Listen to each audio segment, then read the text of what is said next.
So this is a story all about how I made this video that you're watching now. And I'd like to take a minute just to sit right there. I'll tell you how I revolutionized mechanical warfare.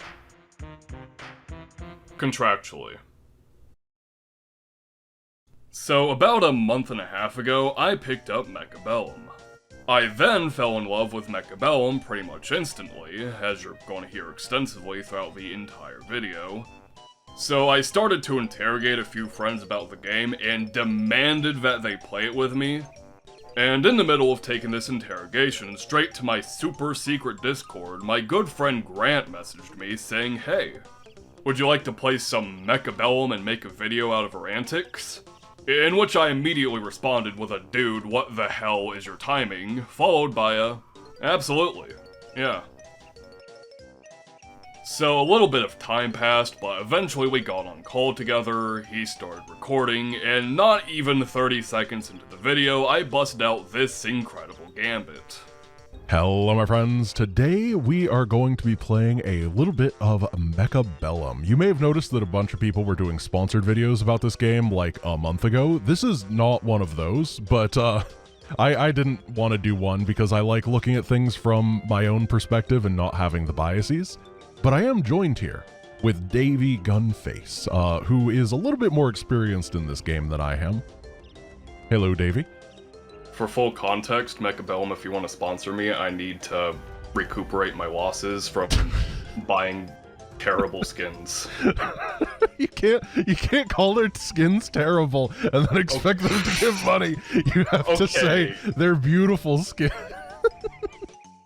And apparently this worked, as now I'm collaborating with Paradox Arc to cover a game that I was legitimately considering covering on the channel regardless.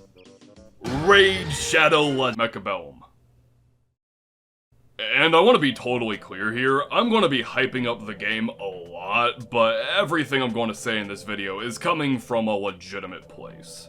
The sponsorship has had virtually zero impact on anything I'm about to say, and I know that most of my videos where I put myself through torment for the amusement of others tend to do better than the videos where I talk about something I'm deeply passionate about. So I'm all but certain that there's going to be a few comments along the lines of, "God, Davey actually sounds happy for once in his miserable existence. It must be the money," but no.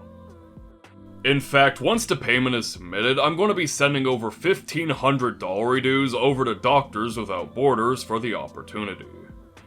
Even though everything in my personal life is on fire, there are definitely people out there that need the assistance way more than me. More information on that will be in the description though, because although I like to get in on that parasocial action and go, "Hey, you're helping me support people," I don't want to take the credit, which is extremely bizarre. Like, I really want to use the channel as a platform to help others, but I don't want to bring attention to myself in a career where my job description is to bring attention to myself. I don't know, I just find my life very ironic in that way.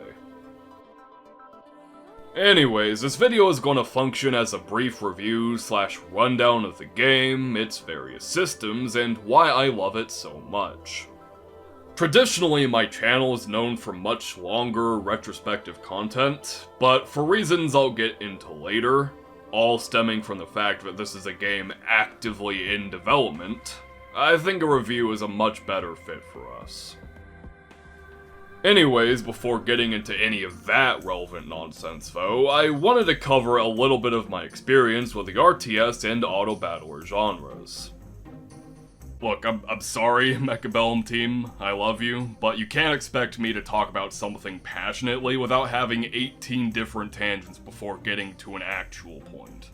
This is literally what you paid for. So if you've been around the channel for really any amount of time, I haven't exactly been subtle about my fondness of the RTS genre. Games like Dawn of War, Halo Wars, Warcraft 3, Total War Warhammer, I don't know, Age of War, really just every game with war in the title are some of my personal favorite games of all time. However, out of all of my favorite RTS games, the one I keep coming back to, and one I'm sure you noticed was notably absent, is Starcraft 2. And I think one of the biggest reasons as to why I've enjoyed it for as long as I have is just how much you're able to do at any given moment. Like, yeah, sure, the gameplay feels incredible, and it's a genuine feat that the engine is so well made that controlling several different groups of units simultaneously feels intuitive. But let's be totally honest for a second here. Can you even call yourself a video game enthusiast if one of your favorite games to unwind with isn't the most overwhelming and stressful experience ever developed by mankind? That could also just be a guy thing. I'm not all too sure. But, the problem is that sometimes I'm really in the mood to play some Starcraft. But I'd rather drown than go onto the ranked ladder and die to the 80th consecutive 2-base all-in. Fortunately though, one thing Blizzard did incredibly well is give you several options for when you want to play StarCraft 2, but you don't want to play StarCraft 2, if you know what I mean. Most importantly for today though are the arcade and custom games, specifically the extremely popular subgenre of RTS custom game, the autobattler. What's an easy way to get rid of the stress of StarCraft's constant micromanagement? Get rid of the micro, and while you're at it, simplify the macro. You get to build up your forces and all of your desired upgrades, but the process is extremely streamlined and the units control themselves. Sometimes at a level that is humanly impossible. It's not the most original concept nowadays, but by God is it really damn fun to build up your army and enjoy watching these chaotic PC burning battles. But this is where I have to have a slight tangent about autobattlers and genres. I am slightly peeved that autobattlers in the current year are more or less synonymous with auto chess, because I absolutely adore RTS autobattlers, which have been around for literal decades, but they just never really caught on in the same way. I understand why, to be fair, but it's a real shame when the Wikipedia page for autobattler literally just reads, "There was a Pokemon fan game in Warcraft 3 and then Dota Auto Chess came out a decade and a half later." I mean, I don't know why I'm specifically highlighting the history section when the article literally opens up with this. Not to sound like an extremist or anything, but if somebody out there unironically calls Loop Hero an auto chess game, I should legally be allowed to beat them to death with hammers. Anyways, this admittedly completely inconsequential frustration with video game genres was why, when I was recommended Mechabellum and saw that it was doing incredibly well for itself, especially so for an early access title that has been out for well over a year, I just knew I had to buy it and play it that night. And it was love at first mech. It's the fully fledged standalone autobattler game that I've been wanting for years at this point, and I'm so happy it's being made. But now we can finally get back to the question that I delayed for way too long. What is a Mechabellum?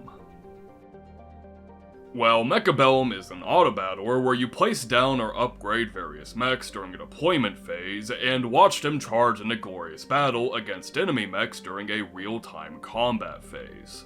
More or less combining the RTS autobattler combat with dozens, if not literal hundreds of different units fighting each other simultaneously, with the actual progression of the match being more akin to your modern auto chess game. Granted, one with way less APM and RNG, and way more strategy. And all in all, I think this game combines the best elements of both traditional and modern autobattlers damn near perfectly. It's one of the very few games I've played in recent memory that has brought me pure, unadulterated, visceral happiness. Of course, that isn't to say that other video games don't make me happy. Obviously they do, but here's the thing. Mechabellum doesn't have an intriguing narrative with branching paths that can make any individual player's experience with a story differ wildly. Mechabellum doesn't have a vibrant, breathing open world for you to fully immerse yourself in. Mechabellum doesn't have fully acted characters that you'll come to love and care for over the course of your several dozen hour-long adventure to attack and dethrone God. But one thing that Mechabellum has in spades is mechs. Lots and lots and lots of mechs that will violently kill each other for your amusement. I know that a sentence like, "This game evoked a powerful sense of childlike wonder in me," usually refers to video games that are able to completely dismantle your suspension of disbelief by immersing you into a world and/or a story so spectacular that you truly feel like an active participant in a universe that is totally foreign to your own. But when I say this game evoked a powerful sense of childlike wonder in me, I mean that it completely revived a part of my brain I thought I had lost many years ago that drove me to drawing an active war zone on a piece of paper, but never actually deciding, yeah, I think this piece is finished, until inevitably every single inch is covered in gunfire and explosions and death and carnage. And honestly, I miss that side of my brain. I miss being entertained by grabbing all of my toys and ramming them into each other for minutes on end, pretending a massive battle is going on. And even more so, I miss that side of my brain that wasn't beaten down by real life. And even if momentarily, this game erased all of the pain and suffering I've grown accustomed to and flickered that light in my soul I felt like I lost so long ago. And it feels truly wonderful. Did I accept this sponsor figuring I'd get pointlessly philosophical? No, neither do I think they could have ever expected this, but if it was just a game where everything was happening everywhere, I probably wouldn't be speaking of it so highly. Don't get me wrong, I love my Helldivers and my EDFs, but I would be a goddamn liar if I ever implied that EDF is a game that made me think. But that's what makes this game so fantastic, yet equally bizarre to me. One minute I can laugh from the sheer absurdity of my cute little robot drill doggies getting blasted by seemingly endless torrents of bullets, volleys of missiles, scorching hellfire, disintegrating orbs of plasma, and perpetually intensifying laser assaults. Then the next minute I'll think to myself, this predicament that I've found myself in sure is confounding. My strategy was primarily established upon utilizing swift melee units so that it can eliminate their artillery that has been disposing my heavier ground forces before they can initiate combat. However, it appears that my opponent has taken this as an opportunity to establish aerial superiority. Would it be wise to attempt to further enforce my ground forces to end the game before my opponent can begin to exterminate them without opposition? Or should I match their air forces and begin what is likely to become a game-defining war in the heavens? Before deciding to make more followers and laughing because I click on the player perspective button and holy shit, look at him go. But now is probably a good time to really dive into the mechs and the Mechabellums. Initially, I wanted to include a segment briefly discussing all the mechs, but to be totally honest, I'm just not a skilled enough player to give you solid advice or opinions based on extensive play, and honestly, it kinda felt unnecessary. I feel like a lot of the joy of the game, just like most strategy games, is the process of testing out different units or upgrades in different strategies during different game states and discovering what your favorite units or compositions are. So I could sit here and go, yeah, paper is my favorite unit. Too bad those pesky rock enjoyers counter me and make my life a miserable hellscape, but there are far more qualified people to talk about that in an amount of depth that isn't functionally replaceable with looking at a unit and using your imagination for about 5 seconds. Like, look at the Vulcan. What do you think the Vulcan does? That's right, it Volks. Fortunately though, not only does this game land the unit design, but it also has a tech system that further incentivizes players to experiment with their favorite units and favorite comps. So on the main menu, you can go into a unit modification panel and personally customize your units with a wide variety of predetermined upgrades. However, there's two very important things to note here. You can only equip up to 4 to take into battle, and you have to purchase these upgrades in-game, and each upgrade comes at a ramping cost. So although there are totally strategies where you want to bring a carry unit that is decked out with 3 to 4 upgrades, there's a lot of emphasis on specializing units for specific scenarios or otherwise maximizing their potential pressure on the field with as little investment as possible. For example, there's a unit that I have found counters all of my everything. The paper to my poor unfortunate rock strategies, the Rhino. Just like the name implies, this is a very bulky unit whose main purpose is to rapidly charge into your enemies and deal as much damage as possible to key targets. So when you finally decide to deck out your Rhino, you have several options to increase its survivability. Whether it be HP, healing, armor, or crowd control immunities, you're probably not going to struggle to get this thing onto the front lines. However, there's also upgrades to further enhance its offensive capabilities when it does close the distance, and one of those upgrades is Final Blitz, which attaches a nuclear payload onto the Rhino that will detonate when it is killed, dealing critical damage to all nearby units equal to the Rhino's max HP. And as I've mentioned previously, the Rhino is extremely bulky. To quote Mr. Flex Tape, that's a lot of damage. So when this thing is fielded, you have to answer it.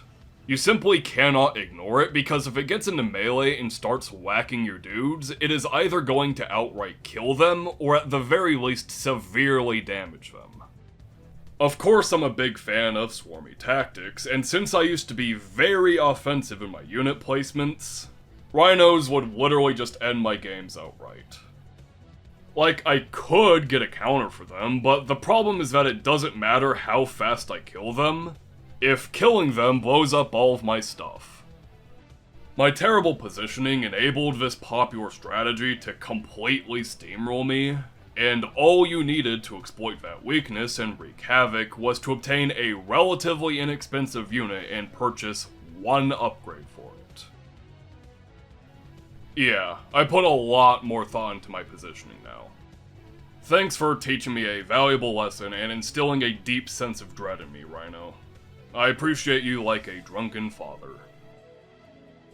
Of course, there's also your more generalized upgrades like gain more health or deal more damage. But there's also loads of options for fun or wacky builds. For example, my current favorite meme build is the Vulcan family. I mentioned him earlier, but the Vulcan's your giant, bulky, heavy AoE unit that wreaks havoc on swarms of smaller enemies, but does poorly against bigger units with rather low single target damage. Do you know who would synergize extremely well with that? The Marksman. A very long-range unit that can dish out tons of single target damage, but is extremely frail and is prone to being overrun by smaller targets. But instead of just buying a Marksman, you can choose to obtain the Best Partner upgrade, which not only gives all of your Vulcans a complimentary snipey boy, because to say it outright, all of your tech upgrades apply to all of your units currently fielded and those that you buy in the future, but the Marksman spawned in is the same level as the Vulcan, so you get that handy dandy double scaling. This is actually an extremely viable upgrade, as you can then specialize the Marksman to further synergize with the Vulcan. For example, giving it aerial specialization is a popular choice to take down those pesky idiots in the sky who want to cyberbully your god of fire. But one upgrade I like to run in particular is the Shooting Squad, which summons 5 Fangs, which are effectively this game's basic marine unit, at the same level as the Marksman, which of course is the same level as the Vulcan.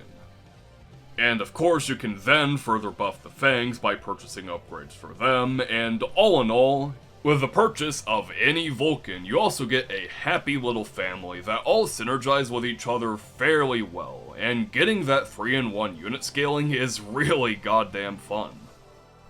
Now, if you asked if it was OP, I would respond with a resounding no, but it is enjoyable to field, and it's always pleasant getting some surprise wins with it. And legitimately, if I decided to go in depth with all of my favorite builds or units / upgrade combos, we'd probably be here for another hour at least. And I know that's kind of cliche to say, but the amount of variety in units and how you can build them is fantastic.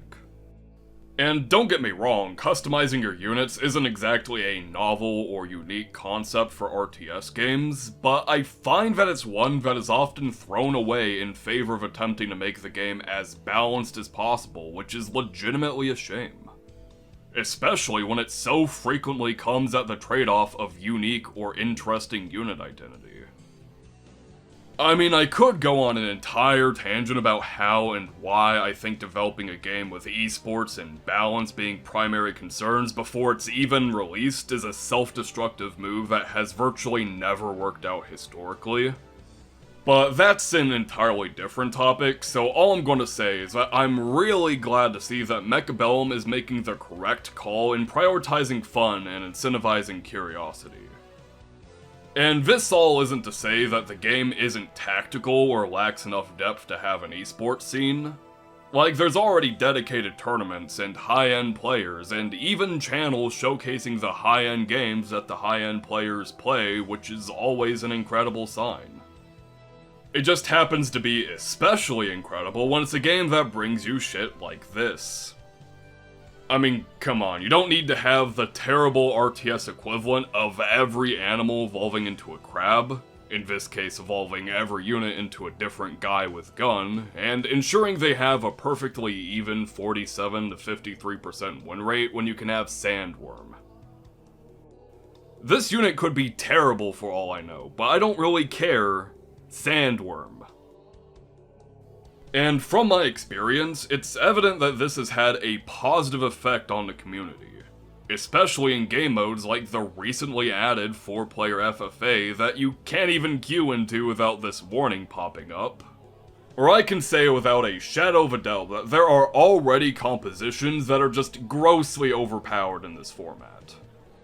But even despite being matched up against a few top 100 players, most games I've played are full of people just goofing off with fun and unviable compositions and strategies that would never come online in a 1v1 setting. You'd just get countered and killed off before it could really accomplish anything. But in a 4-player mech measuring contest? Yeah, why not just skip your first 8 turns only buying upgrades for sledgehammers, phoenixes, and steel balls specifically before immediately pivoting into quadruple level 2 zoo factories? Is it a good strategy? If you want to climb, I'd recommend just about anything else, but I mean, if you want to have fun, yeah, try it out for yourself. It's funny. Also, to expand upon the free-for-all point, one thing I wanted to state outright is that the game is doing a fantastic job of adding in multiple modes, which I think is always a good thing for any strategy game to do. Because despite what you may think due to just how much coverage and discussion inherently revolves around competitive 1v1s, when you actually look at the player stats, there is a massive portion of your audience that will just never touch PvP. Ever. And there's also a significant portion of your audience that will only consider engaging in more competitive modes after messing around in various PvE or for fun modes for long enough that they feel like they have a solid grasp on the mechanics. I don't think you have to cater to the former, but you absolutely should cater to the latter, which inherently caters to the former. Like, I know that the number of players isn't indicative of a game's quality, But when it comes to multiplayer games, you need an active player base, and the sheer amount of extremely fun and genuinely well-made online games that severely crippled or even outright killed their player bases with game launches that lacked vital quality of life features or otherwise neglected your average player just hurts my soul.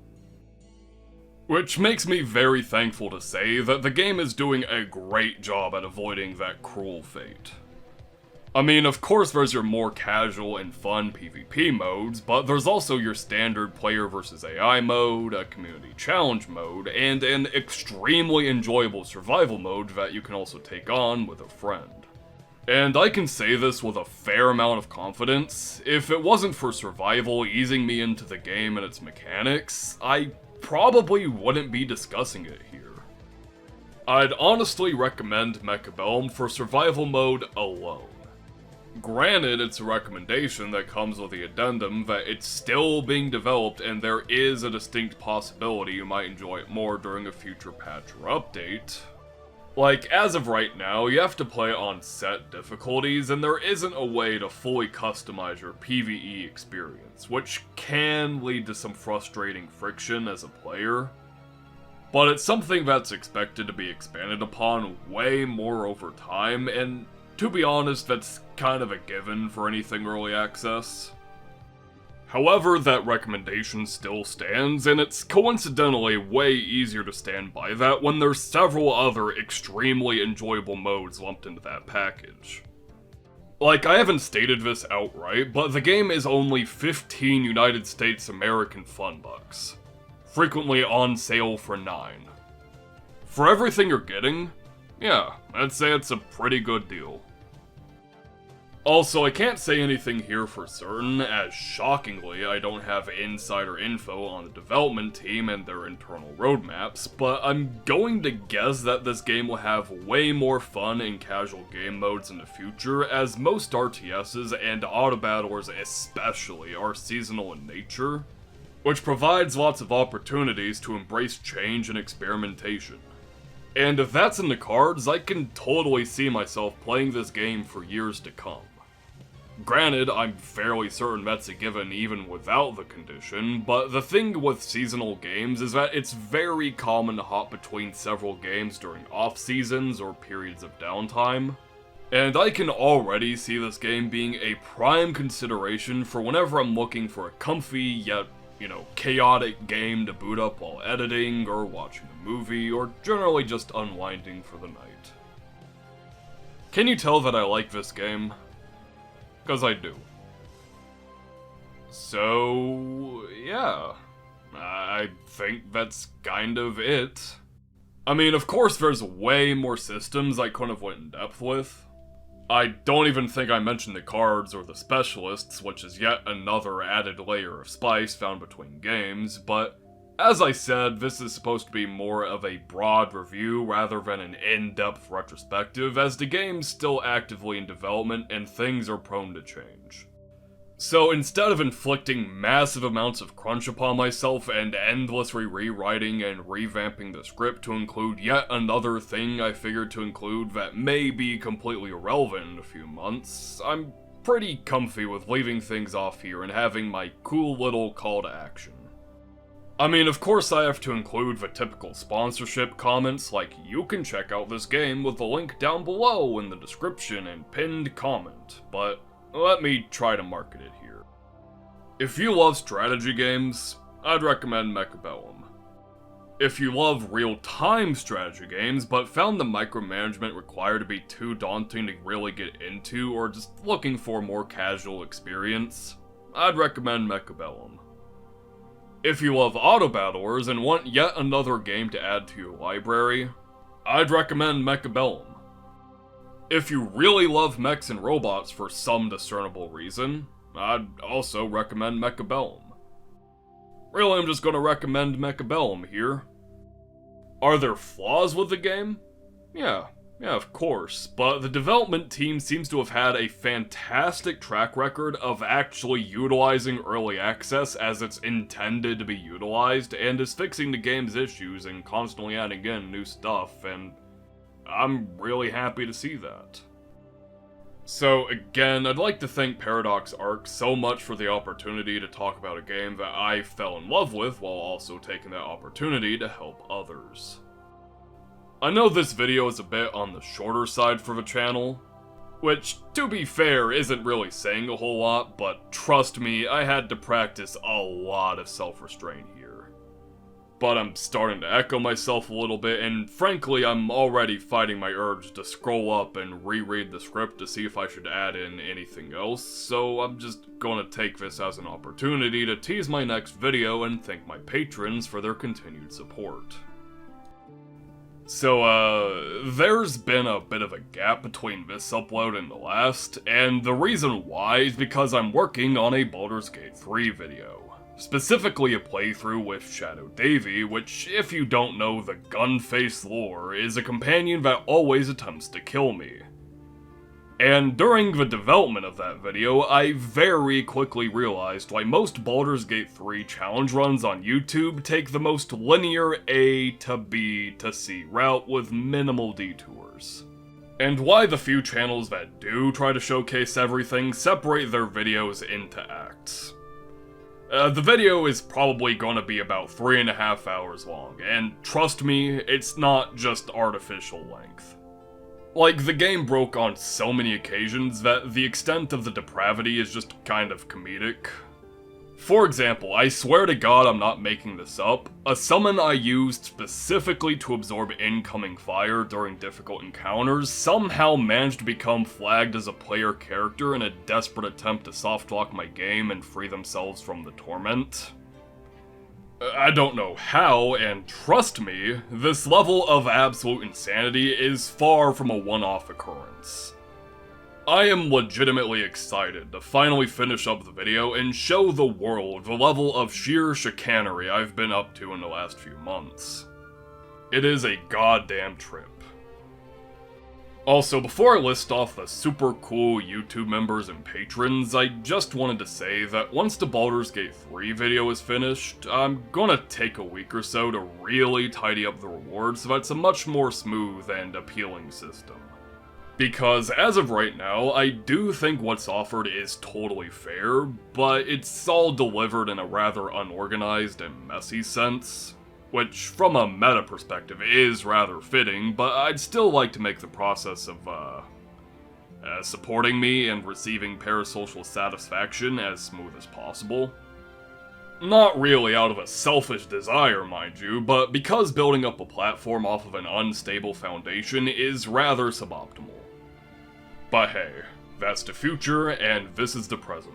So as always, I'd like to thank my boys, Luke GB, Cork Attack, Safiarter 201, Hornet, Vaisal V, Henry Bunch of Numbers, Elliot R, Skrunkledunkle, Delta 7B, Bulldoggside, Monnery, Tom B, The Muppet Guy, Nikolai, Cassie, Scrandle, Andrew F, Blue Sailor, Morphus, Inferno Kieran, Lungulus, Zavbeto 3, Blah Enthusiast, Frank, Hannah K, Non 1, El Diaz, Wumpus, Gremio, Teachy Boy, Darling Mim, Just a Plaid Shirt, Dan, Black Jade, Jacob S, Michael P, Breadman, Catapult Man 1, Judge and Jury, Teddy Bear Guy, MOS, Mr. Bones, Pyromusical, and Blazeheart.